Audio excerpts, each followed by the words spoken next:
Informasi pertama di Sapa Indonesia Malam, Saudara. Presiden ke-7 Republik Indonesia Joko Widodo menanggapi soal dirinya yang masuk menjadi finalis tokoh terkorup di dunia versi lembaga non-pemerintah, Organized Crime and Corruption Reporting Project atau OCCRP. Jokowi meminta agar bisa dibuktikan dan juga menyebut banyak kendaraan yang bisa digunakan sebagai sarana framing jahat.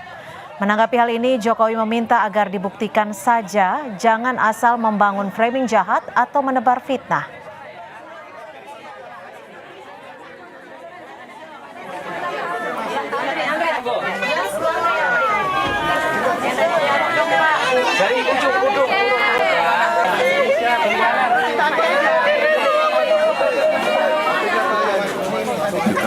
Korup apa?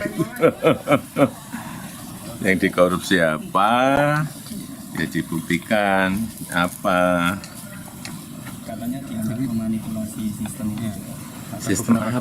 Memanipulasi pemilu, eksploitasi. Ya apa? Ya apa? Sumber daya alam apa lagi? Artinya itu tuduhan saja begitu. Ya sekarang kan banyak sekali fitnah, banyak sekali framing jahat, banyak sekali tuduhan-tuduhan tanpa ada bukti.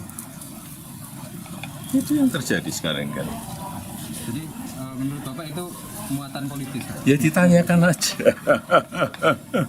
Tanyakan aja, orang bisa memakai kendaraan apapun lah. Bisa pakai NGO, bisa pakai partai, bisa pakai ormas untuk menuduh, untuk membuat framing jahat, membuat tuduhan jahat seperti itu. Ya.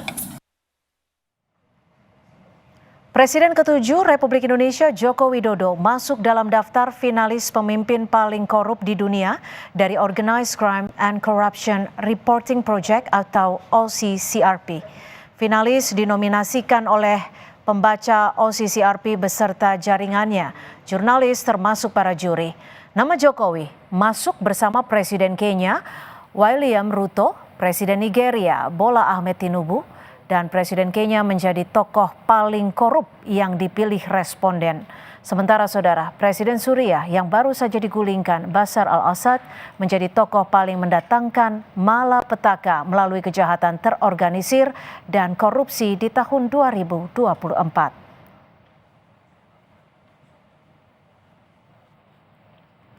Informasi lain, Saudara, Kapolri Jenderal Listio Sigit Prabowo